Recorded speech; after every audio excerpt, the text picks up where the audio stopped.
Pasteur Nomak et plusieurs qui sont ici me connaissent. J'ai 58 ans, j'aime souvent dire, je n'ai pas eu besoin du dictionnaire pour connaître la signification de la pauvreté. J'ai grandi dans les manques et les manques totaux. Les vacances, ça n'a jamais vraiment existé pour moi. Mon jeune frère qui vient après moi durant les vacances, juillet, août, on allait faire les domestiques dans les quartiers UP de Kinshasa pour avoir les minérvales. Pour aller à l'école, si je suis allé à l'école 100 fois, 98 fois, je suis allé à pied. À Kinshasa, à l'époque, il y avait 10 lignes de bus. Et nous qui allions à pied, les gens disaient qu'on prenait la ligne 11, donc une ligne inexistante.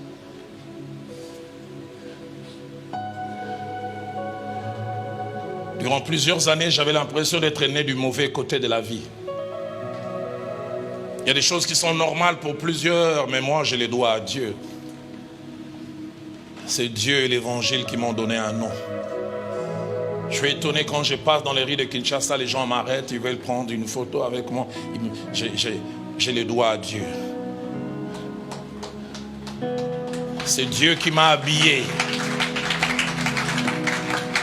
C'est Dieu qui m'a habillé.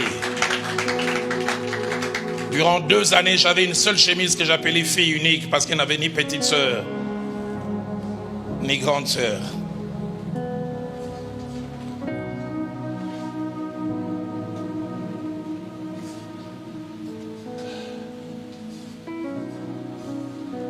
Mais aujourd'hui, Dieu a un peu changé ma condition. À cause de lui, des fois, je côtoie des gens. Quand je sors de chez eux, je me demande, Seigneur, ça c'est moi.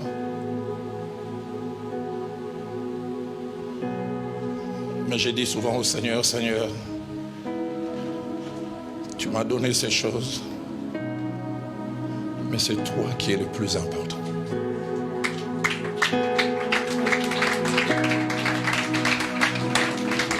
Dernièrement, je lui faisais une prière en pleurant. J'ai dit, Seigneur, si d'aventure tu décides encore d'ôter ces choses et de me ramener à la condition du départ, je continuerai à te servir, car je ne me suis jamais attaché à toi pour ces choses. Aimez Dieu. Frères et sœurs, que rien ne vous sépare de l'amour de Dieu. Je parlais à un groupe d'hommes et femmes de Dieu et à la fin, la femme d'un bishop est venue.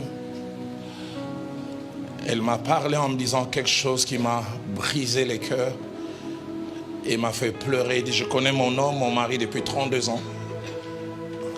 Et ça fait 30 ans qu'on est mariés. Elle a dit,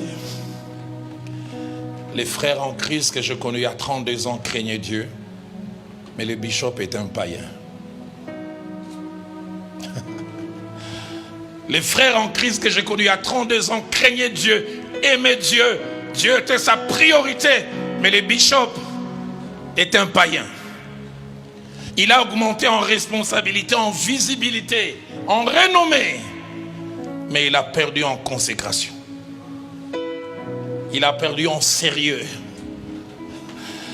Chaque fois que je viens devant Dieu, je lui dis, Seigneur, je ne viens pas en bishop. C'est le petit enfant que tu as sauvé autrefois.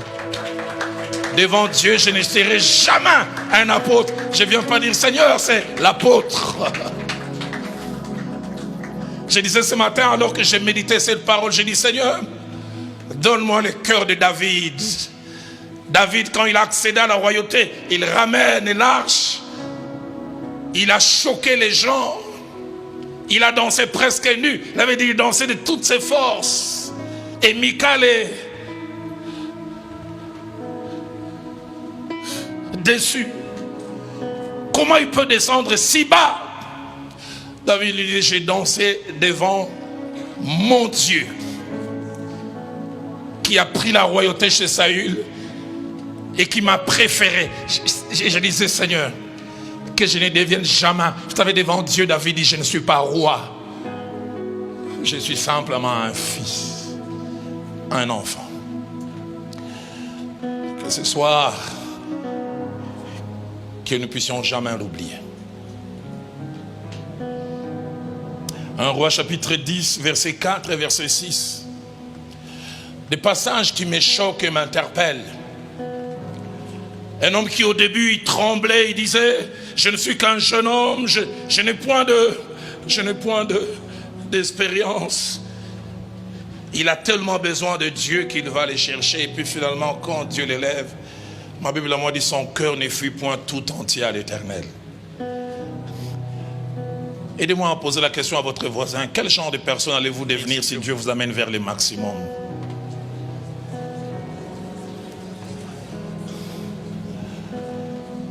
Il arrive des fois, Dieu fait des choses dans nos vies et il voit notre amour pour lui se refroidit. Et dans son cœur, il a tendance à dire tout ça pour ça.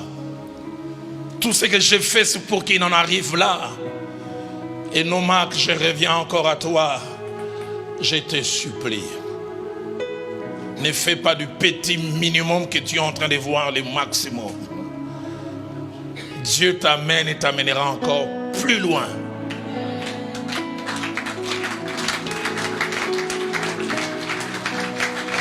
Deux Chroniques, chapitre 26, verset 4 à 5 et puis verset 16. L'un des passages les plus tristes de la Bible, j'ai difficile chaque fois. Il s'appelle Osias, il accède à la royauté, il est tremblant, il n'a pas 20 ans, il se sent frêle, incapable.